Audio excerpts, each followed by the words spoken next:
Hey guys, so real quick, here getting to hang out in Missouri. I'm at the Habitat Flats, the new lodge. Do we have a different name for it, or is just the Habitat Flat Lodge? We call it Home Lodge. The Home Lodge. So I'm at the Home Lodge.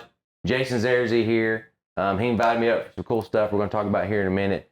But first of all, tell us who you are. Yeah, so Jason Zerrer, one of the equity owners here at Habitat Flats. Yeah. Been in for about 5 years now with the guys, the original 4 and Matt, and there's been a couple after me.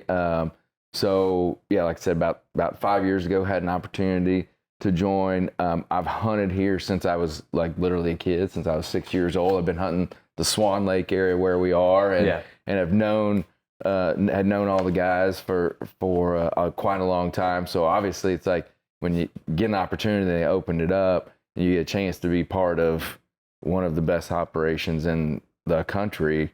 It didn't take me long to jump that opportunity and get in with the guys. That's cool. Yeah. So, and you took us on a tour a little bit here in town and showed us kind of like, hey, this is where I grew up hunting, all the public that's available to run in. When all the geese were still migrating down to here. And then, so like you said, 6 was your first time running I think out I was 6 years old. I think it was, I believe it was like 1979, which was the heyday for here. Like I may be off, like definitely 60s, 70s big into the just early 80s, the first few years I was here.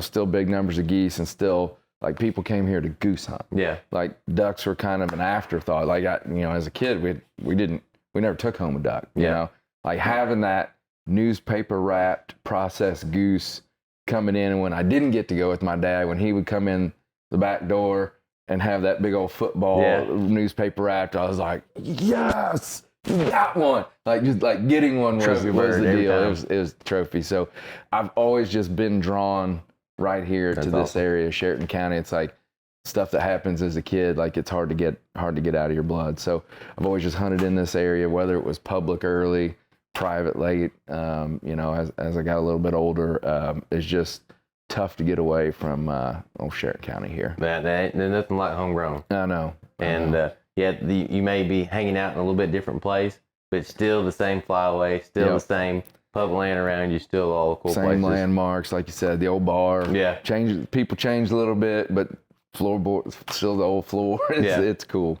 A lot of nostalgia, a lot of history up here. And so I asked you, we talked about this, and we've had so many good conversations. We've crammed a lot into a little bit of time, just in the day and a half I've been here. Absolutely. And you and I have had between dogs and guns and hunting and taxes. We've had a lot of cool conversations. I wish we had mic'd up for the whole time.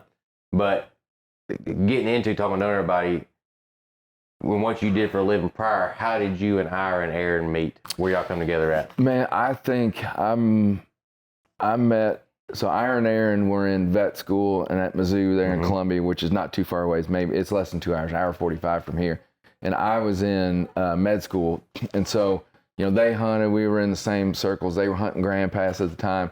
And I think I first met those guys on a Ducks Unlimited committee in Columbia in the mid-90s. It was probably somewhere between 95 and 97 right there.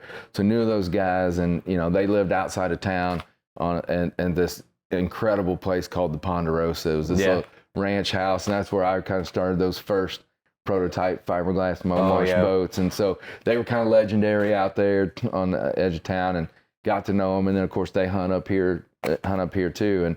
And not only, obviously we've talked about this, but like the waterfowl world is a small world in general. And then you talk about the waterfowl world in one county. Oh yeah. And you always end up crossing paths with folks, and especially when they're good people. So known them for quite a while now. So you're in med school, they're in med school, and then you become a doctor. Yep. I graduated, and I chose to do ER. So my wife is a physician. She was a year ahead of me. So I had to stay in Columbia for a year because she was the chief resident in Columbia. She joined the Air Force in med school, so they paid for the last 3 years of her school. So I had to stay there for a year so that we synced up for her 3 years of service and my last 3 of 4 years of residency. Okay. So we had to choose a residency program that had an Air Force base close by. Turns out there's not very many places that are like that. It was like we were looking at Travis, we were looking at Augusta, Georgia, and we're looking at Mississippi, and we ended up the best choice for us was Mississippi. So she got stationed at Keesler there on the coast. I got in at Jackson there, and we moved to Hattiesburg so that we each had an hour 45 commute, me north and her south. So she had an apartment there. Then we had a house in Hattiesburg, and I had an apartment in Jackson. So we were all over the place. Burn it but down. it was such a fantastic time. We had our first child while we were there. Have such unbelievably dear friends, Ronnie and Josh Raggio from there in Jackson. And who knew at the time he'd be one of the elite duck call makers in the entire country when we were sharing an apartment when he was in college and I was in residency. You're trying to survive. Yeah, shenanigans that would ensue. So we moved away for several years, but of course, Mississippi for me, I mean, that's a hell of a place to spend 3 years. Oh yeah, fish all year round, duck hunting, Something to run do. hunt tests. I got hooked up with Bill Autry, who was just like a couple hours away over in Louisiana, which got me from the just HRCH into the Grand game because he was right there. And at the time, Bill Autry was at the peak of HRC, and Cody, his dog Cody, who had, I don't know if he has the record anymore, but at that time he was passing his like 9th through 13th Grands. Really? So that being down there was just kind of entrenched all of the things. I got into competition duck calling, got in with Rick Dunn, and qualified a couple times for the world. So it was a great time in our life. And then we moved back to Columbia. Our family was there.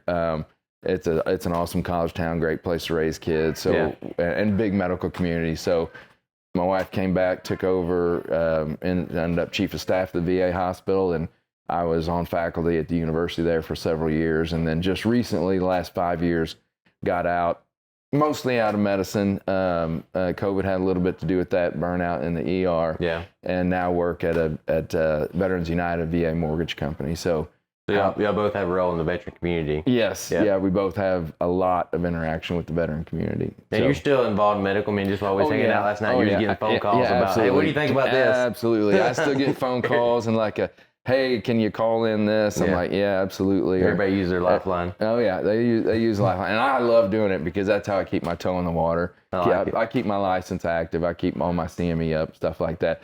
It's not once you go through 4 years of school and 4 years of residency and nights and weekends for 20 years, like I'm not giving it up. You're just letting that go. I'm gonna keep doing it, enough. Yeah. But I just don't do it as my main deal anymore. Well, ain't nothing wrong with that. Like I said, and you still keep it, and maybe you're still passionate about helping people. You're just not maybe For you sure. don't care about going clocking in every day. For sure.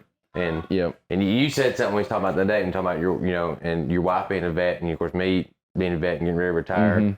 And I've always looked at it from my lens, and you said something, and so I'm getting to somewhere with this. But like I leave, my wife has to watch the kids and take care of them and the house, the dogs, and stuff like that.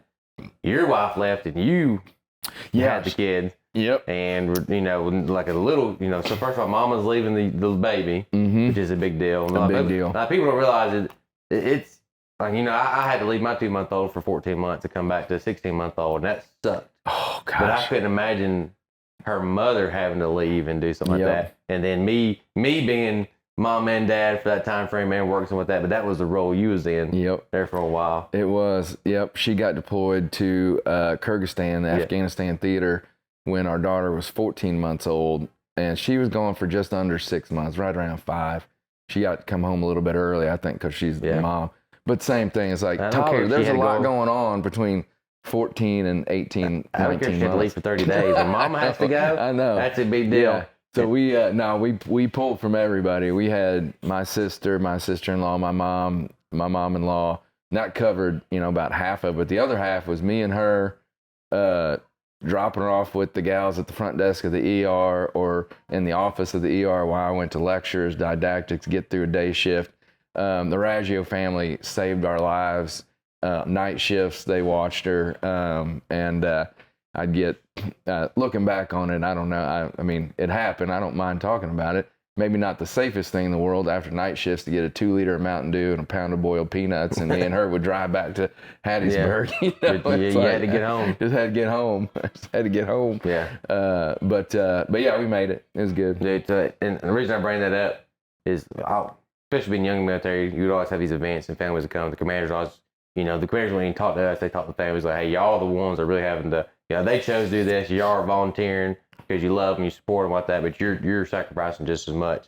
And so that really hit home to me. We was talking about that. I was thinking in my head. Yeah. But I appreciate what you did while she was gone Thanks, and all that. And then that makes me even more thankful for everything my wife does with every time. Absolutely. Every time I'm gone. Yeah. So we was in our church. They don't call it Sunday school. They call it life group. And you'll think it's funny. She didn't think it was too funny. So we was in life group. It's kind of people within your same age. Just talk about people who maybe a little bit, like we've been married 17 years. You have people who've been married like 9 to dozens of years. And then people have been married 30 years kind of, teaching the class. And they was going around, and whatever the class was for that week, it was, I don't remember a specific lesson that shows you how bad I am, but it's going on about, hey, how do you keep the relationship stronger at home, right? Yeah. And so we're in a circle, and everybody's kind of going around the circle, and I'm the last two, and I'm ready for it. I'm just waiting my turn. And everybody's like, well, I cook, he mows, and he helps with the dishes, and I thank him for that. And, and they come to me, I said, y'all got all this wrong. I said, I'm saying, no, I've got this figured out. And they're like, and then of course my wife just, here we go. What's going to come out of his mouth, And I said, Chris and I have been married, I said, going on 17 years. That time I said, going on 16 years. I said, guys, here's what you do. About every 5 years, just leave for a year. Everybody looked at me. I said, when you come home, I said, honeymoon's all over. Right. They're just so thankful you're there to mow, to change the light bulbs, to hold the kids so they can take a shower. Right. They don't care. Right. I said, then it wears off. I said, by the time it wears off, you're going again for another year. And I said, we've been married 16 years. I've been going a third of it. I said, it's honeymoon all over every time again. And she's just like, this is the dumbest thing I've ever heard. And everybody's just dying laughing. I think it's awesome. To quote Homer Simpson, it's funny because it's true. It's funny because because you start, and I told that day because I'm getting very tired and I'm missing a mission because I'm not going on because I'm at the end. Yeah. We're kind of hitting like that 4 or 5 year mark from last time I've been gone. I said, we're going to be able to, we've had that good gap to kind of reset us every year. She's like, you're going to take more hunting trips.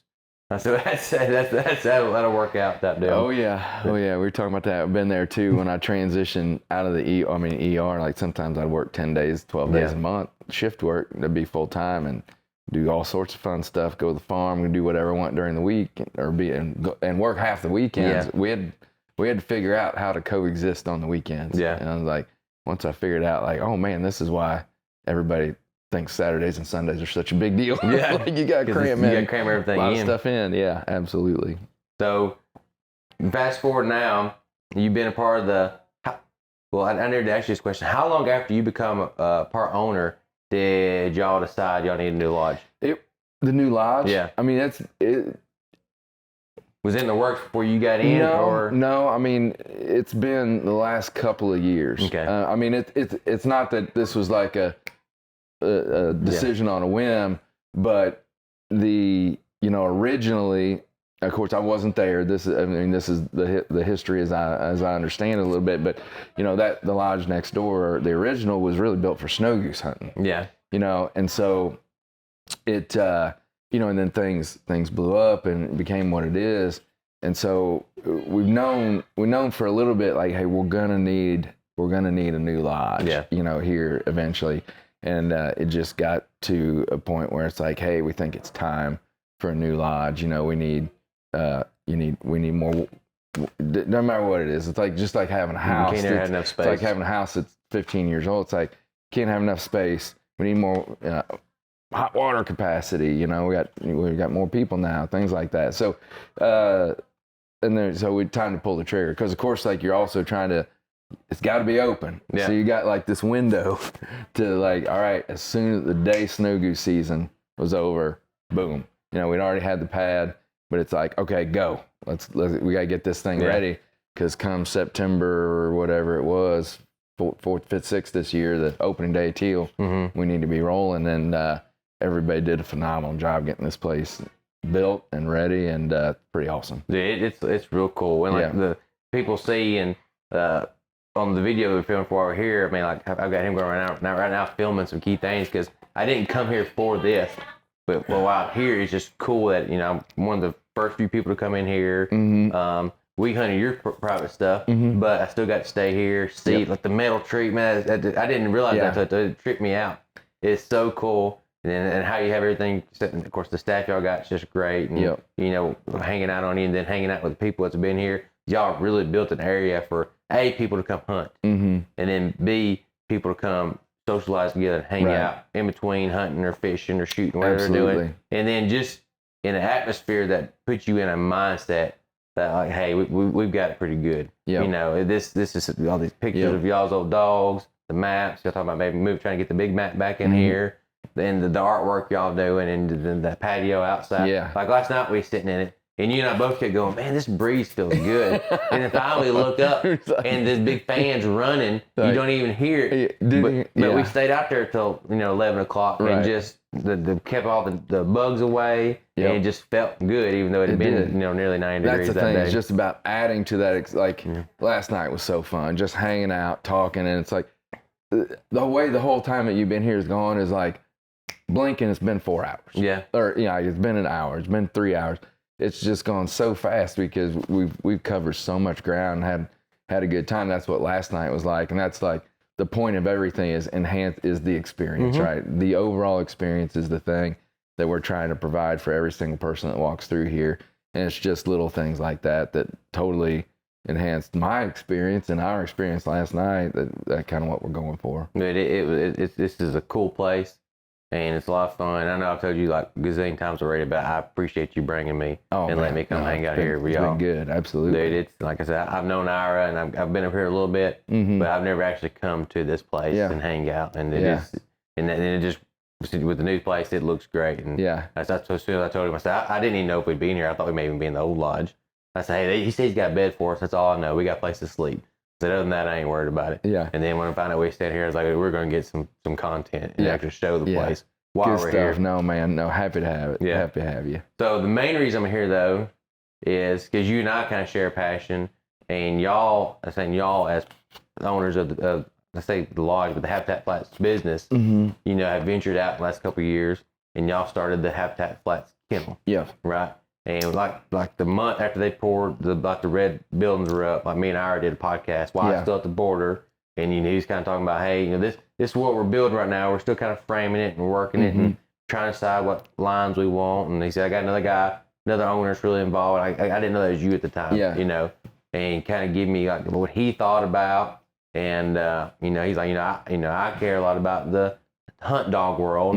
He said about, some of our guys really care about the hunt test world. He said, so we want to provide a product that our customers we already have will see and want to be a part of. Right. He said, and grow our community. Right. Type deal. Right. And so tell me a little bit about the lodge.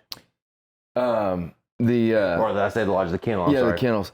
I mean, that's really it. It was, the idea and the vision was in the works before I came on. And it's one of the things that when they told me, I was like, I was like, oh my God, hell yeah. Because it is one of my passions. But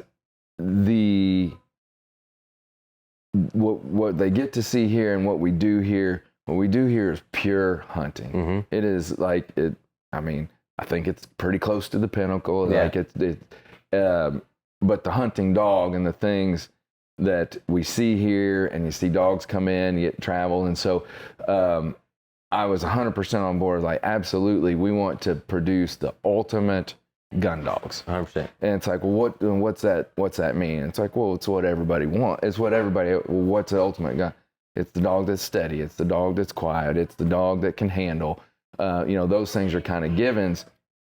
But what we have and what we're known for in the hunting and the resources that we have is let's produce a dog that doesn't have to go and learn something for the first time at 4:30 in the morning in the dark, in a new spot, in a new state, things like that, because, that's what we're a product of, is seeing dogs that like, hey, they're not used to climbing up a ramp, out of a timber blind, or like we talked about, or getting down into a pit. So if there's one thing that we want to do is we want to have, give value and have happy owners that have dogs that know how to hunt. Yeah. They know what the deal is, whether it's the gun, whether it's the shooting, whether it's marking off, generally marking off the gun. We're not talking about necessarily HRC stuff, but The dogs that do it every day, like you said, like Ava,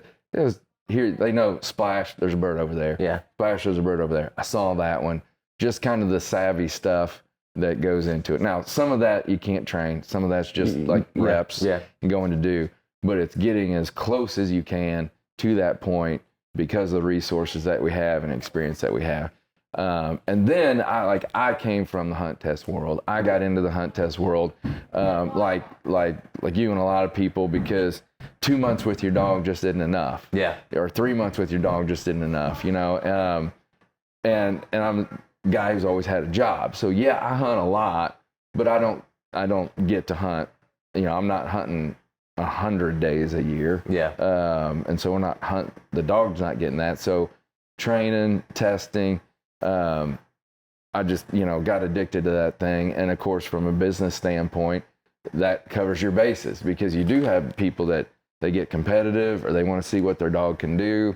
Or like, that's pretty cool, getting a ribbon. Or you start building that dog into things that are, say, a master hunter, which are exactly what you want out of a hunting dog. Yeah. Right. Back to the list that we just ran down, being steady, multiple marks, handling, all of those things that you're talking about. Hunt with other dogs, honoring, all of the things you're talking about. HRCH, you're talking about master dog, and those are the dogs that, from a business standpoint, come back. Right, those are dogs. It takes a while to build that. Mm-hmm. A 4-month gun dog program does not get you a finished dog that you. I don't know. Hot take alert. A 4-month gun dog program, 6-month gun dog doesn't give you, I don't care what dog it is, a dog that you are super proud to go out and show off to your friends. I'd say that a good gun dog will be able to pick up 75% of your birds, roundabout. Yeah. The ones that are falling in the area, pick up a couple multiples, be steady, still know, and could be a good hunting dog. Yep. But they're not going to be the ones that while they're out there picking up birds, y'all shoot 3 on this direction, or you self some over the levee, and then they didn't see it fall, and you're doing a 300-yard cast over a rice field. Right. And not saying they don't have the drive to go out there and do it. They just, in like in the military, you train like you fight, right? Mm-hmm. So if you don't train for what you're going to see, which is like the blinds, stuff like that, then when you get there, you're not prepared for it, right? Correct. And so all handling your exposure and stuff, so when you start running those tests, you're really just, to me, it's like a checklist, like doing a car inspection. Mm-hmm. Can the dog do that? Yes. Okay, check. It can do that. Can the dog do this? Yes, check. It can do that. So you're doing like a 20-point inspection. And to me, that's all running the hunt test are. Yeah. Is if this is checklist is the standard to do X, Y, and Z, for the dog that can do all that fancy hunting stuff. Yeah. This is the only way we can control, test it repeatedly. Yes. Do it back. So you're just checking. And man, I hate losing a bird. I mean, that's why we have the dogs for conservation. I hate losing a bird. So the heart of what we do, we will always, at our core, want to produce the ultimate hunting dog. Mm-hmm. Because that's who we are. That's who Habitat Flats is. We just want to be flexible and adaptable to provide whatever service a client might want. And if they want to go chase ribbons and do the hunt test thing, we want 100% have that available and do that as well. Well, you bring up a good point, right? And this is what, my story. I didn't care nothing about running a hunt test. Mm-hmm. And Ava hadn't run a hunt test since pre-COVID, other than I've been letting my son run on starter test, which is hilarious. Yeah. But pre-COVID, so she's retired from the game, but I got her. I wanted this, and I'm gonna back up and punt this a little bit. You talk about, I don't know how you get a good gun dog, or what do you label a gun dog? How do you know you get a good deal on a vehicle? You just feel like you got a good deal. Yeah. Either you feel like you got hosed, or you feel like a good deal, right? So how do you know you got a good gun dog? You feel like you got a good gun dog. And how you know what a good gun dog is? If you're hunting with a group of guys and you say, I would like to have a dog like that one right there. Yep. To me, that's how you know a good gun dog is. Yep. If the guys are hunting with a group of you or whatever, and you got your dog, and they say, hey, Ava did a great job today, or Cody did a great job today. To me, that's it's variable, but it's essentially it's a feeling, or it's that kind of deal, right? You start getting invites because of your dog. 100%. Yeah. Or to be like, hey guy, we're going to this really tough spot. I mean, if we could shoot them, dude, we could smash them there. There's no way for us to get the birds. Can you bring Ava? Well, let's go. Load it up. Deal. So to me, how you know you got a good gun dog, how you know you got a good deal, you just feel like people tell you that's good, and you feel like that's it, right? So that's kind of the sticky measure too. that's how I got Ava. I knew a boy who I used to show horses with who had an aunt of Ava. And she was, even at the horse stalls and stuff, like he'd throw little stuff for her down the alleys and show me like a little bit of Lantee stuff. And I'm like, how did, and she'd just sit there, lock on. And then when we weren't doing that or he wasn't hunting, she laid at his feet all day or walked around with the horses, type stuff. And I was like, hey, I want a dog like that. And that's how I got, because I knew that was a good dog. Right. I didn't know what I was looking at, but I knew what I seen. Yeah. And it's like, hey, I want a dog like that. He's like, here's this guy's number. He's got letters all the time. Yeah. So I call him, get a niece of hers, and okay, so I grew up, and did some military dog stuff, so I knew obedience and stuff like that. So obedience, that part's fun and easy, and you can do that. But you teach a coyote that kind of stuff, right? But then, as I didn't know what I was doing in the retriever world, I could do throw a tennis ball, but I didn't know. So I bought every DVD. I bought Water Dog. Right. I'm highlighting stuff. I'm watching YouTube. And then I work with a pro trainer, and we get all that done, and then now I've got a gun dog who I hunt my first season with, and it has so much fun. And then season was over, and I'm like, what do I do now? And there was a local hunt test club in the area that had training days, and he said, we'll shoot flyers, just come work it. And so I go work with them, and and like I'm doing a double with maybe a diversion, just something simple. Come back, pick up the cripple, and good. And then they start running them blinds. And then you're just like, all right, this is where it's at, dog. This is where it's, and then you start, you're doing something real, like I remember the first time they were doing something real technical. And to me, it might as well have been a fireworks show, just stuff. And I didn't know what I was seeing, but it was more than just a little boom, boom, boom. Yeah. And then they did all this stuff and didn't even run the dog on it. Went over here, did stuff, and then come back and picked up, and then come and picked up. And I'm like, what are these? We're just doing concepts today. Like, what in the world is concepts in the dog training world, right? And then, so they explained it to me, and I said, well, why would you do this? And how is this applicable to hunting? I said, hey, good point. Say you're in a blind, right? And you've got an 8-man party running. You run 2 dogs off each side. This person shoots this one, this person shoots this one, there's a cripple. And he could explain it to me like, hey, this is how it'd be real world applicable, but we use it for the hunt test world. And that's how we grade off of it. Right. And I'm like, well, I think my dog could probably do that. Yeah, probably so. Yeah. Well, how did I start doing that? Well, here we go. Type deal. And then you start, we got a local. So that, like my first couple hunt tests, I went to the ones I could drive into with within a half, hour, 2 hours, stuff like that. And then it was, well, man, I'm only 1 pass away from that ribbon. Well, they got a tester in Grenada. Let's go. Now we're renting hotel rooms, and now we're traveling. And now, you just had a scratch, and I can get in on it. Okay, let's go. Let's go. You call them. Hey, can you fit me in? I had 2 scratches. He got you. Okay, let's go. Stop doing and running and progressing. And to me, that just kept it alive. And then being a non-pro or amateur, and I'm glad I did it this way. I wouldn't do it again now where I'm at now, but I really enjoyed. I started with the started and with the junior, and then walked my way up. Right. And I ran every test. Yeah. And I put every title on Ava, minus her master title. I had they can help me with that one. Yeah. And it took us longer to do it, but I learned so much, not just from running, but from hanging out them hunt tests with them old guys. Yes. And learning, just like we talked to Mr. Bobby, who's done passed away now. Right. Just at dinner, the stuff he'd spit up to you, and you're like, you don't know if you've been to hunt test or church. You're writing stuff down and taking notes and just trying to know how. He said, well, dogs are this, and if you just do that, the dog's gonna do this. And then you're just like, okay, so A equals Y equals B, type deal. And it's so cool. And that's a big long story to say. I bought a duck dog. Yep. And then I grew it, and just because it was a natural progression.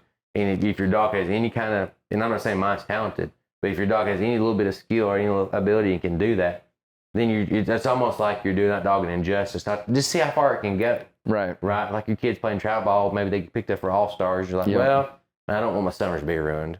But he played really hard. She played really hard.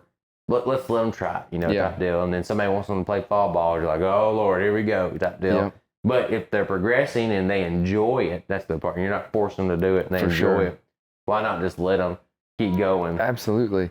One of the things, we've had a couple different conversations revolving around the concept of reps, right? Whether it's training reps, but I did the same thing. I came through from the low levels all the way up because line time, you need reps. Yeah. I would rather take care of somebody. A little bit of hyperbole here, but let me put it this way. I feel more comfortable taking care of somebody with a semi to life-threatening condition from a nervousness standpoint than being on the line with my dog at a hunt test. Yeah. I mean, I'm like, my heart rate's 120, and I've made so many handler mistakes just from being nervous, and it's just like reps, more reps.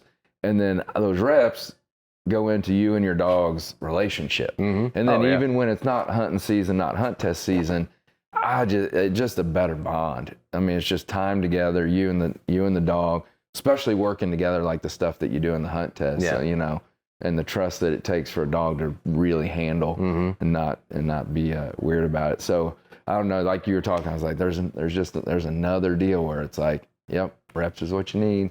And that's why you do it. And even then, and people say you don't buy pedigree, you buy the dog, right? But, and like, you know, I was talking about like the person that was here. Somebody may only want a duck dog, right? And you build this deal and you put all your effort into it. And even if you do everything right, maybe it's not always going to pan out. It's just life, right? Right. But if mom and daddy did it, grandparents did it, great grandparents did it, and they document. To me, that's all the titles on the thing are, is documentation that they had the drive. Right. They were, you know, biddable and would be trainable. Yep. So like I told you, like I consider you're just loading the dice. Exactly. That hey, if everybody on this chain did it, if I can get a puppy out of this litter and all I want's a duck dog, there's a really good chance that dog I get is going to want to hunt. Going to want to get birds. Going to have the drive. I don't care nothing about tests, but I know that it's been documented. Unless you've hunted or had a family history like Tony's dog Kai and all that. Like, we know them dogs, even though they don't run, they do it every day for years. So that's, to me, you get, and that's on, you know, he films this kind of stuff, so you can physically see this. You know, hey, if I get a dog out of that dog, but that don't happen often. You don't do that kind of stuff. So when you're buying litters from across the country, I want to see the paperwork just so I can see if everybody in their family cared to go get a bird. And if I can show that and it's documented, then whether I want a hunt test dog or a hunting dog or a part-time hunting dog, family companion type deal, or weekend warrior dog, I know that when I want to go hunting, that dog, there's a really strong chance that dog's going to want to go too. You made a ton of good analogies the last couple of days. That's one of the best ones, just loading the dice. It's interesting. That's the other thing that we kind of have from an advantage with our deal is like we do get to put dogs through the gauntlet. 100%. And so it's like we do it both ways, right? So we always have the whole spectrum of potential buyers covered. We have some titled dogs, but we also do get a chance to say, Kai, Dash, Traeger, Tito, these dogs get it done 120 plus hunting days a season, day in, day out, and they have to because of the way that we operate and the number of birds we shoot. Any conditions, but that's what you can't, but just to the point is like, that is so rare. It is rare. You just don't Y'all get can that document everywhere. that here. Correct. And you have to go to those titles to do exactly what you say. Load the dice, man. Like try to get, you know, it's always a close your eye and pick a puppy deal, but you gotta have those right genetics, and that's where you find them. And I think that's cool because as you're tying the kennel to the hunting company, right? And what you and I talk, we'll kind of get in goals a little bit, but y'all stud dogs and y'all's female dogs, y'all going to start running them and testing them so you can have pedigree, but they're also your guide dogs. Right. And so these are dogs that hunt until season, that are hunting opener, dozen gun, that are hunting through the freeze out, that are hunting when it's snowing, that's a hunting during snow goose season and layouts. So none of these dogs they're a dog that can handle all the different environments. Right. That's and then so if you are using those same dogs as a part of y'all's program, which I know you are for conversations we have, and you are building this Habitat Flats, you know, bloodline, and it may not, and y'all are going to add to and pull to it, and people think you and I are crazy because we love the chocolates, right? But you know, they're just the best, and people can point fingers at us and tell us we're old dirty scoundrels and whatever all you want to, but I'll show up mine any day of the week, you know, type deal. Absolutely. And but adding that back into there, but if you have a chocolate that maybe HRCH a master hunter, but it's picked up 6,000 birds in the last 5 years and has hunted in it. I got pictures of Ava with sheet ice on her from retrieving something. You know, and those are the cool, like grit can't be trained. You know, you got a dog that's grit by nature and will go through the brush, will truly try to, you have to pull back to keep them from killing themselves or going to get a duck. You can take a dog like that and y'all have, to me, y'all have the ultimate testing grounds for that, right? And so I think that's why the concept is so neat. that y'all are going to, of course, have dogs there, and y'all going to start working in, because dogs will get older with that. But y'all have an open door of you guide dogs that come through. They get run through the gauntlet, like you said. Yeah. And you say maybe they're running hunt tests, and maybe this dog ain't gonna be a master dog. Maybe a HRCH, and maybe he can go to the Grand. But daggum, this is the best hunt dog we got to lodge for the last 2 seasons. Right.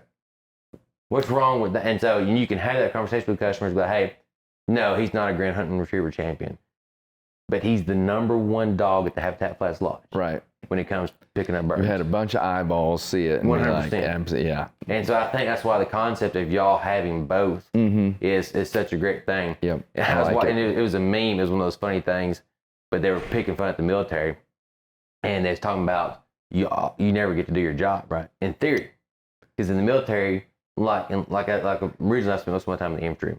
Yeah. So you spend all this time training to fight, training to do this, training to do that, and there are some people who just train for 20 years and never actually get to go do their job, right? Yeah.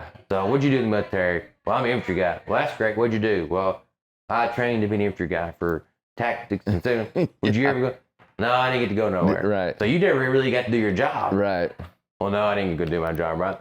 So to me, having the way y'all have it set up is they're going to get to train, but then a third of the year they're going to go do their job. They go do the job. Yeah. Man, that's another great way to put it. Yeah, that's awesome. That's interesting. And then again, and I'm just trying to just build you up pedestal because I'm here or whatever. But like when I talked to her about years ago, I really think the program y'all have and the vision y'all have is going to grow and roll. And as people start, because right now y'all don't have any puppies just yet, because y'all are still young enough that those dogs are getting older and they're getting their seasons under them. They're getting their hunting under them. They're running the test. And so y'all are not going to bread them until they're ready. The test over. You've got a couple hunting seasons under them, and y'all know this needs to be a part of our program. Yeah, and you know that well, from breeding yourself. But it's the long game. It's the long game. It is not an instant gratification game. Because some of them don't work out. Some of them end up not being what you want, and you're like, kind of a volume thing. So I'm excited. I'm excited for lots of new stuff coming up this next year in 2025, including some litters and puppies because we are getting to that point where we've got some dogs that are old enough that they've proven they're worth it from our point of view. Yeah. And we're getting some, and we're playing the games and getting some titles on dogs and things like that.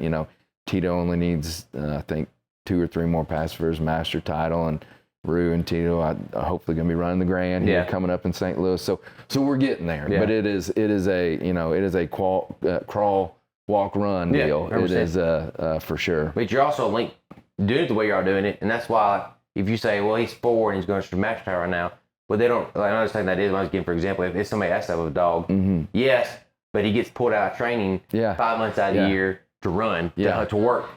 So his training window is really only this amount of the year. It is. Because come September, we're hunting, like we did yesterday. We hunted a dog and then went back and trained for the test this weekend. Right. And then left him there. And then later on, you'll grab him again and grab the other one. So you're actually pulling them, because hunting season's coming in. We're pulling them out to hunt. Yep. And then once it's on, them dogs are going to be out training the whole time to hunt. Oh, yeah. And that washes away a little bit of that stuff. I had to beg Cooper not to take Tito. He should be in Canada. Yeah. Last year, he was in Canada the whole time. So goodbye fall season.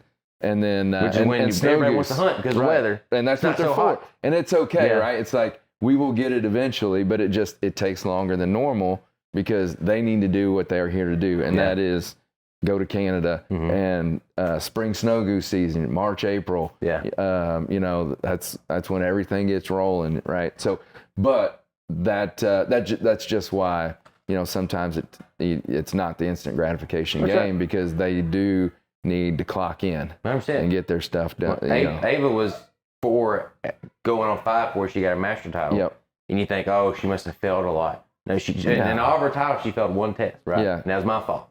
So you take that into consideration, but if you look, well, she was here, and I stopped training here because dove season opened. I wanted her in dove season. Absolutely. And then I traveled around doing some teal hunting. Right. And then hunting season. Yep. And then I did this, and then you get a heat cycle. And then stop the whole. So I mean, her training window, and really even her testing window was even smaller. Absolutely. And people don't realize that if it's not a on the truck living to be a test dog.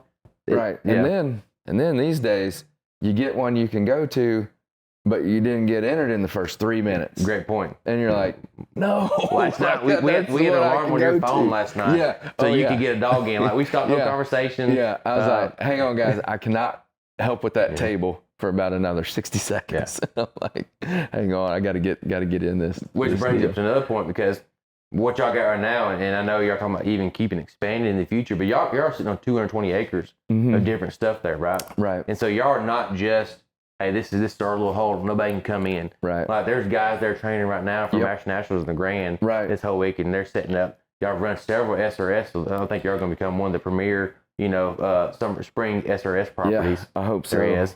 Y'all got a hunt test being run there this weekend. Right. So it's not just like, hey, this is us, nobody can come in. Y'all utilizing the resources and bringing outside people into the sport. No, that's what we hope to, is like, we want to utilize that resource. Like I said, the HRC test this weekend.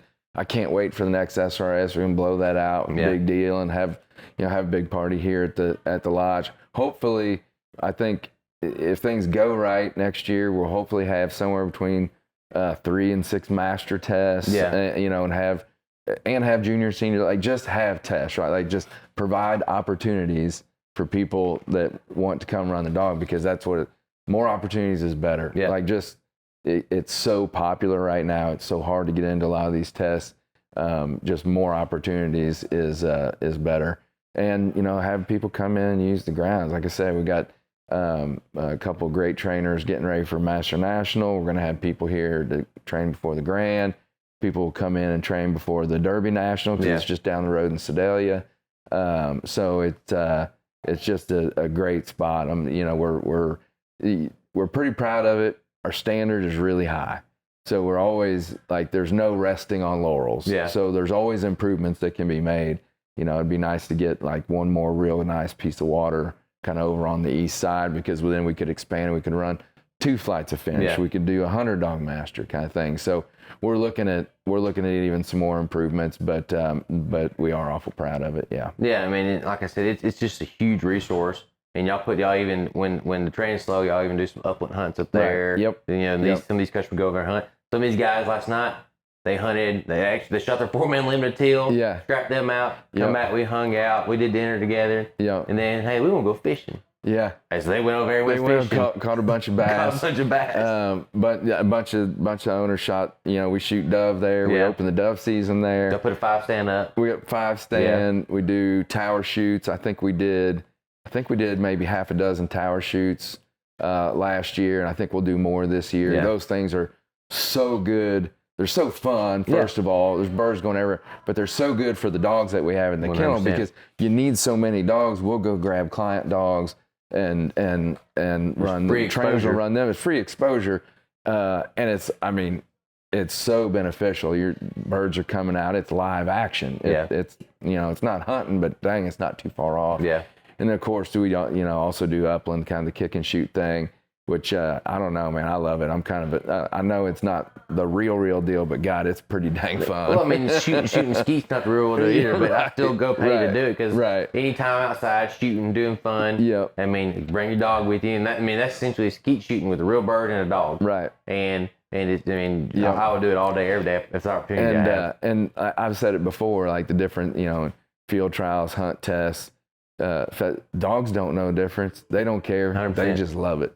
They're all about it. Yeah, and how y'all got it set up, like you and I jumped in with some guys, and one of the guys y'all got there and kind of run some season finish level. Yep. Like maybe dogs are going into finish level from season. Like I had 2 seasons there in that. Yeah. And then I let Ava run it for fun and just kind of did it backwards.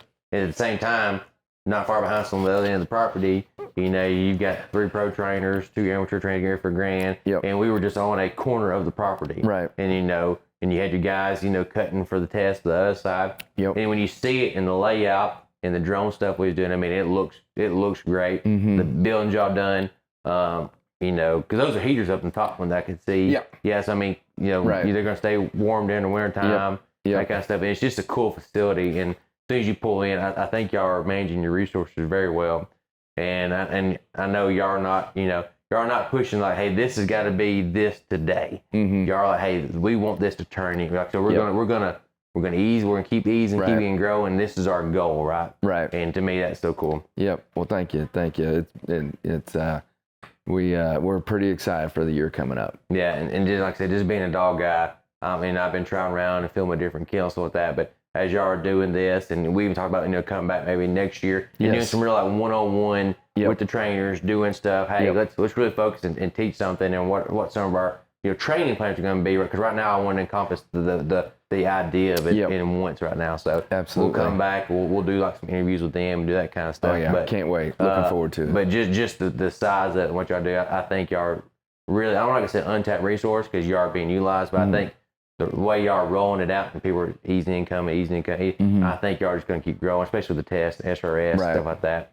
And then knowing that there's Habitat Flat Lodge dogs there doing stuff and doing both sides. Absolutely. Is there anything, did I miss any of the goals or anything? And I may have talked for you a little bit because we just had so much conversation about it already. But is there anything else I missed about that y'all are interested in? Or I mean, I don't, not so much. I mean, the things that are, there's lots of great, there are so many great facilities and trainers out there. 100%. And just like them, it's like, we want happy dogs. We want happy owners. 100%. We want we talk like, that's a lot of dogs are somebody's family member, right? 100%. And it's like, we want to make sure that everybody feels like their dog is getting treated like they would be at their house. Yeah. Insofar as it can be. Like, yes, it's no, they're not probably sleeping on the end of the bed. We talked about sending your kid to summer camp, right? Yeah, send your kid to summer camp, right? It's like, so we pay really close attention to a lot of the safety aspects and the cleaning and making sure that the dogs are just well taken care of, and that's so make progress. Get a well-trained dog, feel like they have value, feel like they have an asset, and that's keep the dogs coming back. That's right, man. That's everybody's business model, ain't it? Right. But you got to, I think genuine sales, right? Mm-hmm. And so, I prime example, I was a recruiter for 7 years. I mean, you ain't got that story yet, between me and you, but I was an Army recruiter for 7 years, right? So a lot of Army recruiters, they come in and they're a year or two in. So they don't care what lies they tell, or any military, what happened, because in 2 years somebody's going to replace them, and so they're not going to burn out. Right. Well, I did it. I did it for 4 years. Had a break, and they brought me back for another 3 years, and just like, hey, you're coming back. Oh, okay. Yeah. Type deal. But the deal is, I had good relationships with the teachers, with the students, or whatever, and I would recruit the same school for 4 years, right? Mm-hmm. So if I didn't if I lied to this kid or lied to this teacher, misled them, and didn't hold up my end of the bargain, then all that repeat referral that I lived off of on mission wise for those next few years. I mean, it got to the point where they just, hey, my buddy's coming, I'm bringing you a buddy. Hey, teacher calling, hey, I got this kid. He's got good grades. You don't know what else to do. You come talk to him, type deal. Mm-hmm. And all that, being genuine, honest, and not promising somebody the world. Say, hey, this is what I think I can help you with. If it's not interested in you, then hey, that's not no hard feelings, right? But this is what I can offer. And I think that's how you build, and just that referral and repeat. And then it just gets where, you're not even making posts anymore. People are just showing up. Hey, I want a dog. Hey, so-and-so called me and said that I got this litter. You're going to have one similar to it. Can I help you out? Or so-and-so train my dog there, or his dog there. I want, I like how he is or her is, that kind of thing. And as y'all doing this, I just see that how that goes. If you're not genuine, it's not going to pan out, right? Absolutely. And so as y'all are really putting the customer's needs and wants and dogs' needs and wants on the front end, I see that as a business model just going to keep rolling. And it doesn't always feel good, because when you got to tell somebody their dog isn't going to work out, it's like, gosh, it's the worst thing ever, right? Yeah. Say like, hey, we're not going to keep them. We're not going to, we're not going to train this dog for 4 more months and take your money because it's not worth it. But that the transparency and the honesty goes a long way, I think. So I would feel all better. Than showing up 6 months later somewhere, my dog, we've had a rough 4 months, and I just don't think he's going to make it. Yeah. Well, you told me that, 4 months ago. I could have took that money, resources, and put towards another dog type deal. That and training the trainer, right? I think it can get overlooked. Oh, yeah. I think how you handle this dog. That's so critical to bring him in and be like, here's how you drive your new toy. 100%. Here's the manual. Right. Here's the manual. Good deal. Just so that, like I said, it's better for the dog, better for the owners, all that good stuff. Well, good deal. Well, as we're getting ready to close up, is there anything else or anything you want to let people know about the lodge, or anything coming up, or anything that you are tracking or working on that you can say? I mean, we're just excited to have this new lodge, 100%. To couple with the hunting that's always been awesome. Yeah. So we're happy to have people come see us and experience the new lodge. And you know, and the food this year, Hudson is killing it. The stuff last night was so good. It's so good. He used to cook for the governor here. Yeah, he was at the governor's mansion for a while, and his brother is a guide. That's how we. He's like 25 years old. Yeah, and a couple of us used him. We're like, my gosh, this is so good, right? And so we're pumped. We're just excited for this season coming up, being able to be in this space, you know, and the Grand. So we've got 2 awesome spots, and then really, but mostly as far as the kennel is concerned, we're set up really well now for next year. Whether it's litters, we're looking at building a pond and more hunt test stuff. Looking at adding a couple of personnel that we're pretty jacked about. Always looking at improving the events and the deals. So there's just a lot going on, man. Just pretty exciting stuff. A lot of people don't realize what everything happens behind the scenes, and y'all as owners are directly involved. You know, most of y'all, with the exception of one, has full-time jobs outside of the business. Right. But I mean, you're involved constantly and checking in and running and training your own dogs there, running and grabbing, that kind of stuff. Running, grabbing, training. It's nice to I can have them, and you know, I know just enough to be dangerous and keep them kind of sorta tuned up, but then bring them back, be like, hey, we need to get ready for that, need to get ready for season, need to get ready for this big test. But no, I just say come see us, whether it's here at the lodge or at the kennels. Sounds good. Well, Jason, I appreciate it, man. Absolutely, Kenny. This is awesome, man. I enjoyed it. Such a good couple of days. Like I said, we crammed a lot in like a day and a half. And it has only been like a day and a half. I feel like it's been longer, but I spent nearly 10 hours on the road to get here. Yeah. And then when you and I had this like plan, and somebody's coming here. We ain't got time to sit down and eat lunch. Let's grab it and come back. Let's call it in and run. Well, I want you to see this while we're here. We had so much to cram in yesterday, and I got to run to work this afternoon. But I'm looking forward to your repeat visit. And nobody's looking forward better than I am. I promise you that. So, and then we're gonna be out that bag rash that shows up when the work's over. You're like, here he comes again. The little blister showing up. So that's good. But thank you. I appreciate it, man. Absolutely, dude. Yeah, you do.